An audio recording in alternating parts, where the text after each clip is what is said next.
Hi students, എല്ലാവർക്കും chemistry ക്ലാസ്സസിന്റെ പുതിയൊരു എപ്പിസോഡിലേക്ക് സ്വാഗതം. ഇന്ന് നമ്മൾ ആദ്യം ഡിസ്കസ് ചെയ്യാൻ പോകുന്നത് ഒരു ചെറിയ ടോപ്പിക്കാണ്, വളരെ ഇൻട്രസ്റ്റിംഗ് ആയിട്ടുള്ള ഒരു ടോപ്പിക്, പ്രിസിഷൻ ആൻഡ് അക്യുറസി. നമുക്ക് നോക്കാം എന്താണ് പ്രിസിഷൻ ആൻഡ് അക്യുറസി കൊണ്ട് ഉദ്ദേശിക്കുന്നത് എന്നുള്ളത്. Okay, so let's see. നിങ്ങൾ ഈ ഒരു ബോർഡ് ശ്രദ്ധിക്കുക. ഇത് എവിടെയാണ് നിങ്ങൾ കണ്ടിട്ടുള്ളത്? ഈ ഷൂട്ടിങ്ങിന് അല്ലെങ്കിൽ അമ്പെയ്ത്തിന് ഒക്കെ ഉപയോഗിക്കുന്നത് ഈ ബോർഡാണ് അല്ലെ. ഈ ബോർഡിന്റെ ആ നടുക്ക് കൊണ്ടുകഴിഞ്ഞാൽ ഏറ്റവും കൂടുതൽ പോയിന്റ്സ് കിട്ടും അല്ലെ, അങ്ങനെയല്ലേ? ഓക്കെ, ഞാൻ ഒരു മൂന്നാളുടെ റിസൾട്ട് കാണിച്ചു തരാം. ഈ ഒരു ബോർഡിൽ മൂന്നാൾക്ക് കിട്ടിയ റിസൾട്ട് കാണിച്ചു തരാം. ആദ്യത്തെ ആളുടെ റിസൾട്ട് നോക്കൂ. അയാളുടെ എന്താ പറയാ, ആ ഒരു സ്കിൽ എങ്ങനെയുണ്ട്? നിങ്ങൾ എങ്ങനെ എവാലുവേറ്റ് ചെയ്യുന്നു? ഒട്ടും കൊള്ളില്ല അല്ലെ. പലതും പല സ്ഥലത്തായിട്ടാണ് കൊണ്ടിട്ടുള്ളത്. So it is not good at all. രണ്ടാമത്തെ ആളെ സംബന്ധിച്ചിടത്തോളം ഒരു സ്പെഷ്യാലിറ്റി ഉണ്ട്. അയാൾക്ക് കൊള്ളന്റെ അടിക്കൊന്നും കൊണ്ടിട്ടില്ല, പക്ഷെ എല്ലാം അടുത്തടുത്താണ് കിട്ടിയിട്ടുള്ളത്. ഇങ്ങനെ ഒരു സ്പെഷ്യാലിറ്റി രണ്ടാമത്തെ ആൾക്കുണ്ട്. ഇങ്ങനെ മെഷർ ചെയ്യുമ്പോൾ അടുത്തടുത്ത് മെഷർമെന്റ് കിട്ടുന്നതിനെ നമ്മൾ വിളിക്കുന്ന പേരാണ് പ്രിസിഷൻ. നമുക്ക് കിട്ടുന്ന വാല്യൂസ് ഒക്കെ അടുത്തടുത്താണെങ്കിൽ നമുക്ക് പ്രിസിഷൻ ഉണ്ട് എന്ന് പറയാം. പക്ഷെ അത് കറക്റ്റ് കൊള്ളേണ്ട സ്ഥലത്താണോ കൊണ്ടത്? അതായത് അക്യുറേറ്റ് ആണോ? അല്ല. അവിടെ തന്നെയാണ് വളരെ ഇമ്പോർട്ടന്റ് ആയിട്ടുള്ള ഒരു കാര്യം. അടുത്തടുത്ത് കിട്ടി എന്ന് വെച്ച്, അതായത് പ്രിസിഷൻ ഉണ്ട് എന്ന് വെച്ച്, ദാറ്റ് ഡസന്റ് ഗ്യാരണ്ടി അക്യുറസി. അക്യുറസിനെ അത് ഗ്യാരണ്ടി ചെയ്യുന്നില്ല. നമുക്ക് മൂന്നാമത്തെ റിസൾട്ടിലേക്ക് പോകാം. മൂന്നാമത്തെ ആള് എവിടെയാണോ കൊള്ളേണ്ടത് അവിടെ തന്നെ കിട്ടിയിട്ടുണ്ട്, മാത്രമല്ല എല്ലാം അടുത്തടുത്തും കിട്ടിയിട്ടുണ്ട്. അപ്പൊ രണ്ട് കാര്യമുണ്ട്. അയാൾക്ക് പ്രിസിഷനുമുണ്ട് അക്യുറസിയുമുണ്ട്. എവിടെയാണോ കൊള്ളേണ്ടത് അവിടെ കൊണ്ടിട്ടുണ്ട്, എല്ലാം അടുത്തടുത്തും ഉണ്ട്. സോ പ്രിസിഷനുമുണ്ട് അക്യുറസിയുമുണ്ട്. ഓക്കെ, രണ്ടാമത്തെ ആളെ സംബന്ധിച്ചിടത്തോളം പ്രിസിഷൻ ഉണ്ട്, പക്ഷെ അക്യുറസി ഇല്ല. ഒന്നാമത്തെ ആള് ഒരു ദുരന്താണ്. അയാൾക്ക് പ്രിസിഷനും ഇല്ല അക്യുറസിയും ഇല്ല അല്ലെ. So let's see. ഇനി സയന്റിഫിക് ആയിട്ട് അതിന്റെ ഡെഫിനിഷനും കാര്യങ്ങളൊക്കെ നോക്കാം. പ്രിസിഷൻ എന്ന് പറയുന്നത് it is the agreement between measured values themselves. നമ്മൾ മെഷർ ചെയ്ത വാല്യൂസ് എല്ലാം അടുത്തടുത്ത് കിട്ടുന്നുണ്ടെങ്കിൽ അവിടെ പ്രിസിഷൻ ഉണ്ട് എന്ന് വിളിക്കാം. Precision is the agreement between measured values themselves. എന്നാൽ അക്യുറസി എന്ന് പറയുന്നത് അങ്ങനെയല്ല. മെഷർ ചെയ്ത വാല്യൂവും ട്രൂ വാല്യൂവും തമ്മിലുള്ള അഗ്രിമെന്റ് ആണ് accuracy. Accuracy is the agreement between measured value and true value. Measured വാല്യൂവും ട്രൂ വാല്യൂവും തമ്മിലുള്ള അഗ്രിമെന്റിനെയാണ് നമ്മൾ അക്യുറസി എന്ന് വിളിക്കുന്നത്. നമുക്ക് എക്സാമ്പിൾ വെച്ച് തന്നെ പഠിക്കാം. അത് ട്രൂ വാല്യൂ 46.6 സെന്റിമീറ്റർ ആണെന്ന് വിചാരിക്കാം. ഒരാൾക്ക് കിട്ടിയ മെഷർമെന്റ്സ് ഇതൊക്കെയാണ്: 59 സെന്റിമീറ്റർ, 34 സെന്റിമീറ്റർ, 25 സെന്റിമീറ്റർ. ഈ ഒരാളെ കുറിച്ചിട്ട് നിങ്ങളുടെ അഭിപ്രായം എന്താണ്? ആ മൂന്ന് വാല്യൂസും പല റേഞ്ചിലുള്ളതാണ്, അടുത്തടുത്തൊന്നുമല്ല. അപ്പൊ പ്രിസിഷൻ ഇല്ല. അക്യുറസി ഉണ്ടോ? ട്രൂ വാല്യൂ ആയിട്ട് അഗ്രിമെന്റ് ഉണ്ടോ? അതും ഇല്ല. സോ ഇവിടെ പ്രിസിഷനും ഇല്ല അക്യുറസിയും ഇല്ല. So the measurement is neither precise nor accurate. ഇനി രണ്ടാമത്തെ മെഷർമെന്റിലേക്ക് പോകാം. അവിടെയും ട്രൂ വാല്യൂ 46.6 സെന്റിമീറ്റർ തന്നെ. പക്ഷെ കിട്ടിയ മെഷർമെന്റ്സ് നോക്കുക. ഒരാൾക്ക് കിട്ടിയ മെഷർമെന്റ്സ് ഇതൊക്കെയാണ്: 12 സെന്റിമീറ്റർ, 11 സെന്റിമീറ്റർ, 12 സെന്റിമീറ്റർ. ഇവിടെ എന്താ പറയാൻ പറ്റുന്നത്? എല്ലാം അടുത്തടുത്ത് കിട്ടിയിട്ടുണ്ട്, അതായത് പ്രിസിഷൻ ഉണ്ട്. പക്ഷെ അക്യുറേറ്റ് ആണോ? അല്ല. അവിടെയാണ് വളരെ ഇമ്പോർട്ടന്റ് ആയിട്ടുള്ള ഒരു കാര്യം. Precision doesn't guarantee accuracy. എല്ലാം അടുത്തടുത്ത് കിട്ടി എന്ന് വെച്ചാൽ അത് ശരിയാവണം എന്നില്ല. അതാ പറയുന്നത് പ്രിസിഷൻ ഡസന്റ് ഗ്യാരണ്ടി അക്യുറസി.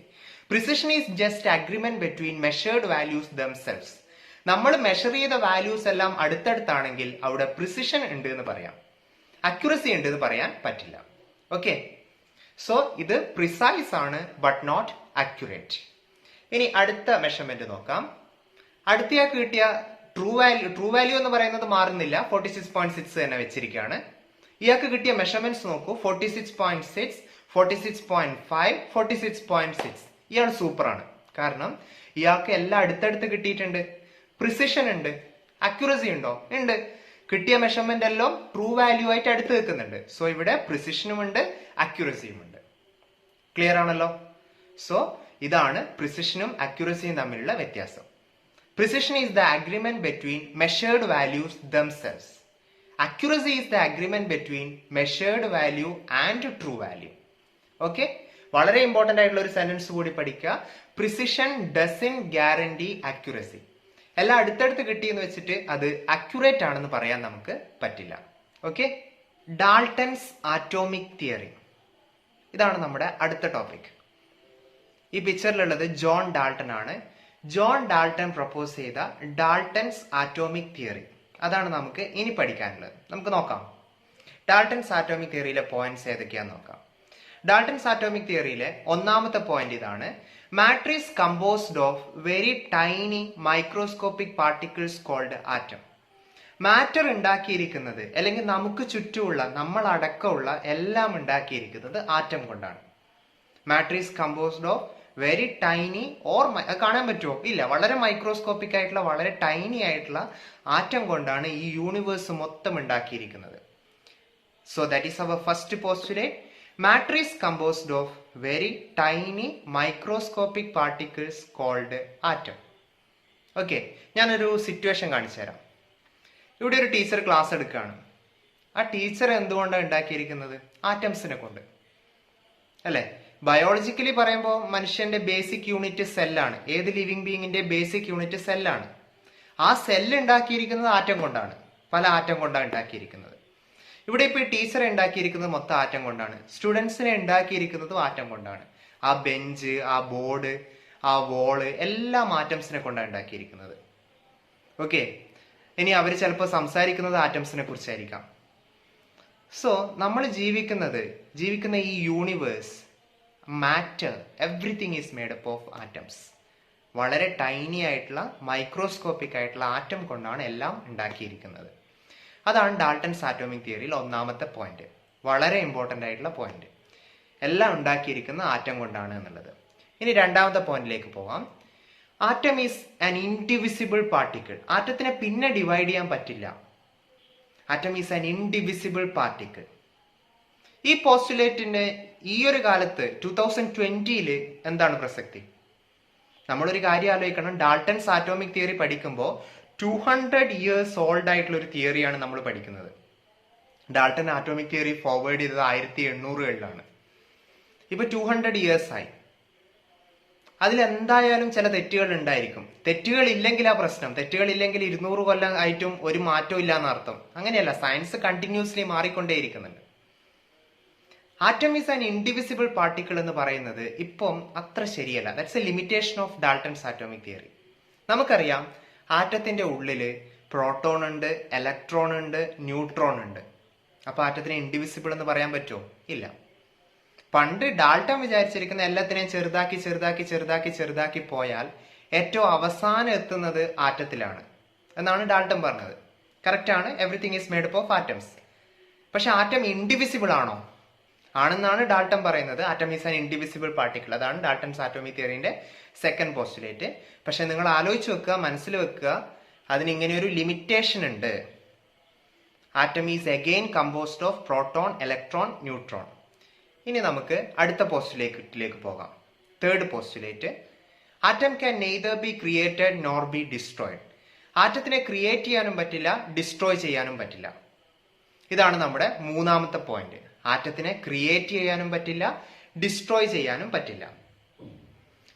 അതായത് ഇപ്പൊ ഞാനൊരു എക്സാമ്പിൾ പറയാം. നിങ്ങൾ ഈ ദിനോസറിനെ കണ്ടിട്ടുണ്ടോ? കാണാൻ സാധ്യതയില്ല. പിക്ചറിലൊക്കെ ഇങ്ങനെ കണ്ടാലേ ഉള്ളൂ. പക്ഷേ ഈ ദിനോസറുകളൊക്കെ ഉണ്ടാക്കിയിരിക്കുന്ന ആറ്റം കൊണ്ടാണല്ലോ. ആ ആറ്റം ദിനോസറുകൾ ഇല്ലാണ്ടായപ്പോൾ ദിനോസറേ ഇല്ലാണ്ടായിട്ടുള്ളൂ. ആ ആറ്റംസ് മണ്ണിൽ പോയിട്ടുണ്ടാവും. മണ്ണിൽ നിന്ന് പ്ലാന്റ്സ് വലിച്ചെടുത്തിട്ടുണ്ടാവും. അത് ഫ്രൂട്ട്സിലേക്ക് പോയിട്ടുണ്ടാവും. അത് വേറൊരു ജീവി കഴിച്ചിട്ടുണ്ടാവാം. അങ്ങനെ ട്രാൻസ്ഫർ ചെയ്ത് പണ്ടുള്ള ദിനോസറിന്റെ ശരീരത്തിലുള്ള ഒരു ആറ്റം നമ്മുടെ ശരീരത്തിലും ഉണ്ട്. സയന്റിഫിക് ആയിട്ടുള്ള തിയറീസ് ഒക്കെ പറയുന്നത് അതാണ്. ഓരോ മനുഷ്യന്റെ ശരീരത്തിലും ചിലപ്പോൾ പണ്ട് ജീവിച്ച ദിനോസറിന്റെ ഒക്കെ ആറ്റംസ് ഉണ്ടായിരിക്കാം. ഓക്കെ, സോ കാരണം ആറ്റത്തിനെ ഡിസ്ട്രോയ് ചെയ്യാൻ പറ്റില്ല. ദിനോസറേ ഇല്ലാണ്ടായിട്ടുള്ളൂ. പക്ഷെ ദിനോസറിനെ ഉണ്ടാക്കിയ ആറ്റത്തിനെ ഡിസ്ട്രോയ് ചെയ്യാൻ പറ്റില്ല. പിന്നെ വേറൊരു സിറ്റുവേഷനും കൂടി പറയാം. ഒരു അമ്മയുടെ വയറ്റിൽ ഒരു കുട്ടി ഉണ്ടാവുമ്പോൾ പുതിയ ആറ്റം ക്രിയേറ്റ് ചെയ്യുകയാണോ ചെയ്യുന്നത്? അല്ല. അമ്മയുടെ ശരീരത്തിലുള്ള പ്രോട്ടീൻസ്, ന്യൂട്രിയൻസ് ഒക്കെയാണ് കുട്ടിയിലേക്ക് വരുന്നത്. അമ്മ കഴിക്കുന്ന ഭക്ഷണത്തിലാണ് കുട്ടിക്ക് ആവശ്യമായിട്ടുള്ള ആറ്റംസ് കിട്ടുന്നത്, അല്ലെ? അമ്മയുടെ ശരീരത്തിൽ നിന്നാണ് ആറ്റംസ് വരുന്നത്. സോ അവിടെയും ആറ്റം ക്രിയേറ്റ് ചെയ്യപ്പെടുന്നില്ല. ദെൻ ഒരാളുടെ മരണശേഷം ആറ്റംസ് ഡിസ്ട്രോയ് ചെയ്യുന്നുണ്ടോ? ഇല്ല. നേരത്തെ ദിനോസറിന്റെ കാര്യം പറഞ്ഞ പോലെയാണ്. അതിനുശേഷം അത് സോയിലിലേക്ക് പോകുന്നു ആറ്റംസ്. അവിടുന്ന് സോയിൽ നിന്ന് ചിലപ്പോൾ പ്ലാന്റ്സ് വലിച്ചെടുക്കുമായിരിക്കും. അപ്പൊ ആറ്റത്തിനെ ക്രിയേറ്റ് ചെയ്യാനും പറ്റില്ല, ഡിസ്ട്രോയ് ചെയ്യാനും പറ്റില്ല. നാലാമത്തെ പോയിന്റ് ഇതാണ്, atoms of same element have same mass and same properties. Same എലമെന്റ്സിന് സെയിം മാസ് ആയിരിക്കും, സെയിം പ്രോപ്പർട്ടി. സെയിം എലമെന്റിന്റെ ആറ്റംസിന് സെയിം മാസ് ആയിരിക്കും, സെയിം പ്രോപ്പർട്ടീസ് ആയിരിക്കും. എന്ന് വെച്ചാൽ ഇപ്പൊ കാർബൺ എന്ന് പറയുന്ന എലമെന്റിന്റെ ഏതൊരു ആറ്റം എടുത്താലും ആ എല്ലാ ആറ്റത്തിനും സെയിം പ്രോപ്പർട്ടീസ് ആയിരിക്കും ഉണ്ടാവുക. അതാണ് പറയുന്നത് atoms of same element have same properties. ഒരു എലമെന്റിന്റെ ഏതൊരു ആറ്റം എടുത്താലും സെയിം പ്രോപ്പർട്ടീസ് ഉണ്ടാവുക. നിങ്ങൾ ഡയമണ്ട് ഉണ്ടാക്കിയിരിക്കുന്നത് കാർബൺ കൊണ്ടാണെന്നറിയാം. പെൻസിലിന്റെ ഉള്ളിലുള്ള ഗ്രാഫൈറ്റ് ഉണ്ടാക്കിയിരിക്കുന്നതും കാർബൺ കൊണ്ടാണ്. അപ്പൊ ഡയമണ്ടും ഗ്രാഫൈറ്റും കാർബൺ കൊണ്ടാണ് ഉണ്ടാക്കിയിരിക്കുന്നത്. എന്ന് വെച്ചാൽ ഡയമണ്ടിന്റെ ആറ്റംസും കാർബണിന്റെ ആറ്റംസും ഗ്രാഫൈറ്റിന്റെ ആറ്റംസും എല്ലാം ഒന്ന് തന്നെയാണ്, അല്ലെ? അതാണ് പറയുന്നത് atoms of same element have same properties. Same എലമെന്റിന്റെ ഏതൊരു ആറ്റവും സെയിം പ്രോപ്പർട്ടിയാണ്. പക്ഷെ ഇവിടെയും ഒരു ലിമിറ്റേഷൻ ഉണ്ട്. എന്താണ് ആ ലിമിറ്റേഷൻ എന്ന് ഞാൻ പറഞ്ഞുതരാം. ഐസോടോപ്സ്, അതാണ് ഇവിടുത്തെ ലിമിറ്റേഷൻ. കാർബൺ 12, കാർബൺ 13, ഇത് രണ്ടും കാർബൺ എന്ന് പറയുന്ന എലമെന്റിന്റെ ആറ്റംസ് ആണല്ലോ, കാർബൺ 12ഉം കാർബൺ 13ഉം. ഇപ്പൊ പറഞ്ഞു നിർത്തിയ എന്താ, ഡാൾട്ടൺ എന്താ പറഞ്ഞത്? Atoms of same element have same properties. പക്ഷേ ഈ രണ്ടും ഒരേ എലമെന്റിന്റെ ആറ്റംസ് അല്ലേ, പക്ഷെ സെയിം മാസ് ആണോ ഉള്ളത്? ഡിഫറെന്റ് മാസ് ഇല്ലേ? അപ്പൊ ഇവിടെയും ഡാൾട്ടന്റെ ആറ്റോമിക് തിയറിക്ക് ചെറിയ തെറ്റുണ്ട്. അപ്പൊ നിങ്ങൾ വിചാരിക്കരുത് ഇത് മൊത്തം തെറ്റാണല്ലോ എന്ന്.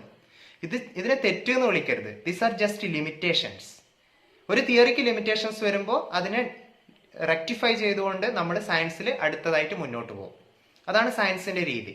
ഓക്കെ, നൗ നെക്സ്റ്റ്, അഞ്ചാമത്തെ പോയിന്റ്. നേരത്തെ പറഞ്ഞത് atoms of same element have same properties. ഇത് atoms of different element have different properties. നേരത്തെ പോലെ തന്നെ സെയിം എലമെന്റിന്റെ ആറ്റംസിന് സെയിം പ്രോപ്പർട്ടീസ് ആണെങ്കിൽ ഡിഫറെന്റ് എലമെന്റ്സിന്റെ ആറ്റത്തിന് ഡിഫറെന്റ് പ്രോപ്പർട്ടീസ് ആയിരിക്കും. Atoms of different elements are having different properties. ഇതാണ് അഞ്ചാമത്തെ പോയിന്റ്. ഇനി ഇതിന്റെ ലിമിറ്റേഷൻ നോക്കാം. ഇതിനും ഒരു ലിമിറ്റേഷൻ ഉണ്ട്, ഐസോബാർസ്. ഇപ്പൊ കാൽസ്യം 40, ആർഗൺ 40, ഇത് രണ്ടും ഡിഫറെന്റ് എലമെന്റ് ആണല്ലോ. ഡിഫറെന്റ് എലമെന്റിന് ഡിഫറെന്റ് പ്രോപ്പർട്ടീസ് വരേണ്ടതല്ലേ? പക്ഷെ ഇവർക്ക് സെയിം മാസ് വന്നു, സെയിം പ്രോപ്പർട്ടി വന്നു. അങ്ങനെ ഒരു ലിമിറ്റേഷൻ വരാം.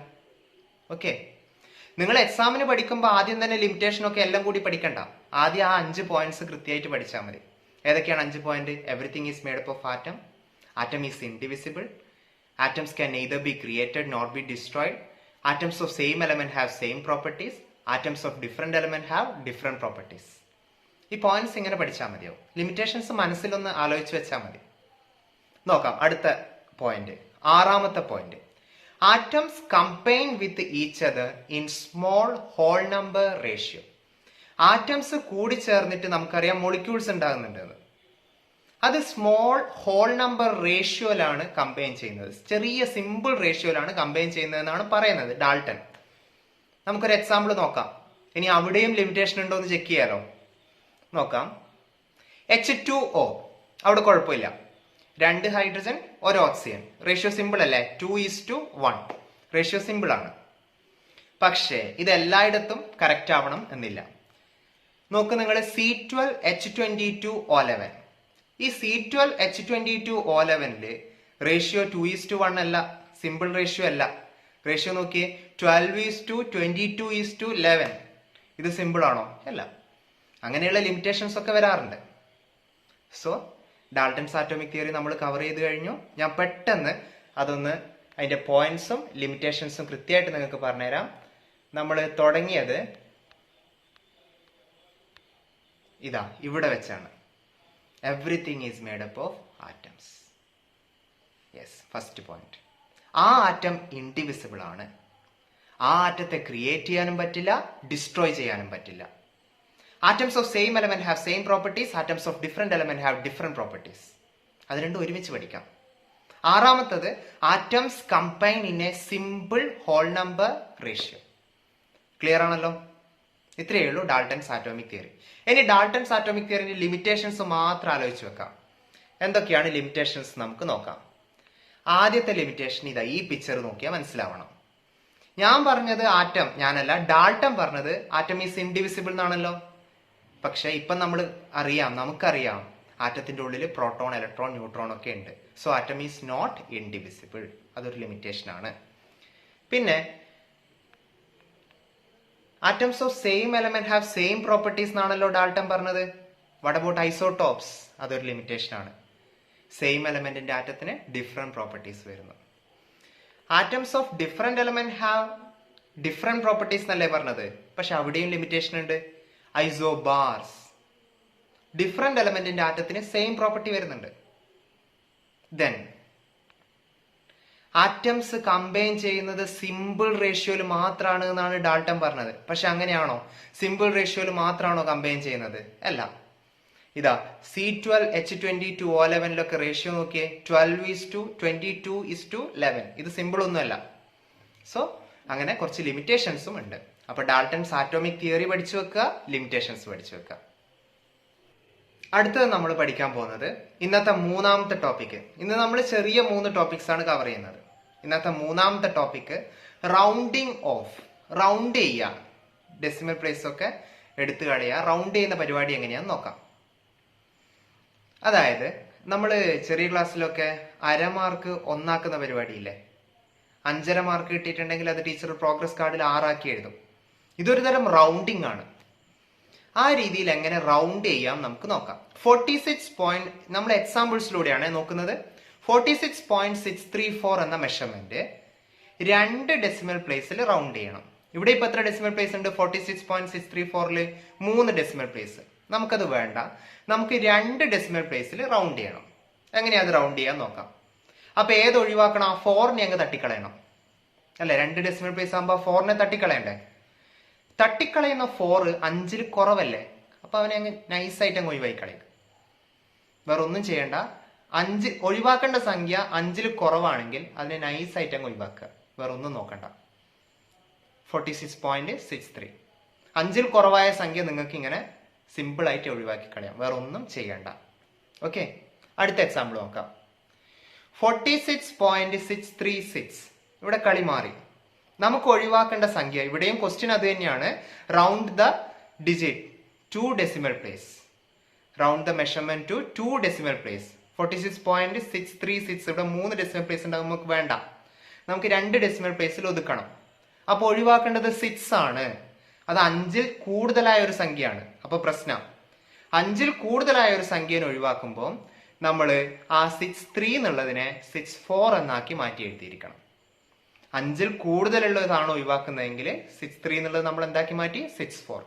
5 കുറവാണെങ്കിൽ വല്ലതും ചെയ്യണോ? ഒന്നും ചെയ്യണം. 5 കൂടുതലാണെങ്കിൽ ഒന്ന് കൂട്ടി എഴുതണം.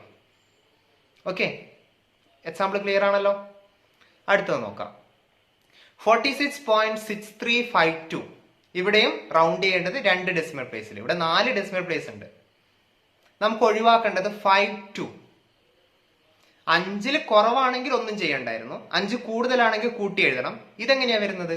52 എന്ന് പറയുമ്പോൾ അത് 5 കൂടുതൽ തന്നെയാണ്. 52 എന്ന് വെച്ചാൽ 50 അല്ലല്ലോ, 52 അല്ലേ. 50 ആണെങ്കിൽ എക്സാക്ട്ലി 5 ആയിരുന്നു. 52 ആണെങ്കിൽ അതിനകത്ത് അത് 5 കൂടുതലാണ് എന്നാണ്. അപ്പൊ അത് ഒഴിവാക്കുമ്പോൾ എന്താ ചെയ്യാ? 63 എന്നാണോ എഴുതേണ്ടത്? കൂട്ടി എഴുതണം. 64 എന്നാക്കി മാറ്റി എഴുതണം. ഓക്കെ, ക്ലിയർ ആണല്ലോ ഈ റൂള്. 5ൽ കുറവാണെങ്കിൽ ഒന്നും ചെയ്യണ്ട. 5 കൂടുതലാണെങ്കിൽ കൂട്ടി എഴുതണം. 51, 52, 53, 54 എന്നല്ല. 5 കഴിഞ്ഞിട്ട് ഏതെങ്കിലും ഒരു ഡിജിറ്റ് ഉണ്ടെങ്കിൽ അതിനെ 5 കൂടുതലായിട്ട് തന്നെയാണ് കൺസിഡർ ചെയ്യേണ്ടത്. അപ്പൊ നമ്മൾ കൂട്ടി എഴുതണം. ഓക്കെ, അടുത്തത് നോക്കാം. 46.635. ഇവിടെയും 2 ഡെസിമൽ പ്ലേസിൽ റൗണ്ട് ചെയ്യണം. ഇവിടെയാണ് പണി. നമുക്ക് ഒഴിവാക്കേണ്ടത് എക്സാക്റ്റ് ആയിട്ട് 5 ആണ്. ഒഴിവാക്കേണ്ട സംഖ്യ എക്സാക്ട് 5 ആണെങ്കിൽ പിന്നെയും ചില കാര്യങ്ങൾ ശ്രദ്ധിക്കേണ്ടതുണ്ട്. പിന്നെ നമ്മൾ അടുത്ത നമ്പർ നോക്കുക, 3. 46.635 5 ആണ് ഒഴിവാക്കേണ്ടത്. എക്സാക്ട് 5 ആണ്, അതാണ് പ്രശ്നം. അപ്പൊ 3 എന്നുള്ള നമ്പറിലേക്ക് നമ്മുടെ ഫോക്കസ് വരിക. 3 ഓഡ് നമ്പർ ആണെങ്കിൽ ആഡ് ചെയ്ത് എഴുതണം. ഓർക്കാൻ എളുപ്പമുണ്ട്, ഓഡ് ആഡ്. ഓക്കെ, അപ്പൊ 3 ഓഡ് ആയതുകൊണ്ട് നമ്മൾ ആഡ് ചെയ്തു 64. സാധാരണഗതിയിൽ നമ്മൾ ആ 3നെ നോക്കാറില്ലായിരുന്നു. പക്ഷെ ഇവിടെ ഒഴിവാക്കേണ്ട സംഖ്യ എക്സാക്ട് 5 ആകുമ്പോൾ നമ്മൾ ഒഴിവാക്കുന്ന സംഖ്യന്റെ ലെഫ്റ്റിലുള്ള ആ സംഖ്യയും കൂടി നോക്കും. 3. അത് ഓടാണോ ഈവൻ ആണോ എന്ന് നോക്കും. ഓടാണ്, അപ്പൊ ആഡ് ചെയ്ത് എഴുതുക. 6-3 എന്നുള്ളത് 6-4 ആക്കുക. ഓക്കെ ആണല്ലോ. അടുത്ത ഒരു എക്സാമ്പിളും കൂടി കഴിഞ്ഞാൽ ഈ ടോപ്പിക്കും കഴിഞ്ഞു. സിമ്പിൾ ആയിട്ട് ഇങ്ങനെ എക്സാമ്പിളിലൂടെ മനസ്സിലാക്കേണ്ടതേ ഉള്ളൂ. ഈ ക്വസ്റ്റ്യൻ നോക്കാം. 46.625. ഇവിടെയും 2 ഡെസിമൽ പ്ലേസിൽ റൗണ്ട് ചെയ്യണം. ഒഴിവാക്കേണ്ട സംഖ്യ ഏതാണ്? എക്സാക്ട് 5 ആണ്. അപ്പൊ നമ്മൾ ഇങ്ങേപ്പുറത്തെ നമ്പറിലേക്ക് ഫോക്കസ് കൊണ്ടുവരിക, 2ലേക്ക്. അത് ഓടാണോ ഈവൻ ആണോ? ഓടാണെങ്കിൽ ആഡ് ചെയ്ത് എഴുതണമായിരുന്നു. ഇത് ഈവൻ ആണെങ്കിലോ 2 ഈവൻ ആണ്, അപ്പൊ ഒന്നും ചെയ്യണ്ട. ഓക്കെ, 46.62. ഈ 4 എക്സാമ്പിൾസ് മതിയാവും. 4 അല്ല 5 ആണെന്ന് തോന്നുന്നു. ഈ 5 എക്സാമ്പിൾസ് മതിയാവും. റൗണ്ടിങ്ങുമായിട്ട് ബന്ധപ്പെട്ട എല്ലാ റൂൾസും ഞാൻ പറഞ്ഞു. ഓക്കെ, ഇനി നിങ്ങൾക്ക് ഏത് പ്രോബ്ലവും ചെയ്യാൻ പറ്റും. ഈ 5 എക്സാമ്പിൾ ഒന്നുകൂടി ബാക്ക് അടിച്ചിട്ട് ഒന്നുകൂടി കേൾക്കുക. ഓക്കെ. പിന്നെ നിങ്ങൾ കഴിഞ്ഞ ക്ലാസ്സിൽ ഞാൻ സമ്മറി ഓഡിയോ ആയിട്ട് അയക്കാൻ പറ്റിയിട്ടുണ്ടായിരുന്നു. എല്ലാവരും അയച്ചു. വളരെ ബെസ്റ്റ് സമ്മറീസ് ആണ് എല്ലാവരും അയച്ചത്. Very good. അപ്പോൾ ഇപ്രാവശ്യവും കൂടി അങ്ങനെ ഒന്ന് അയച്ചോളൂ, ഓഡിയോ സമ്മറി.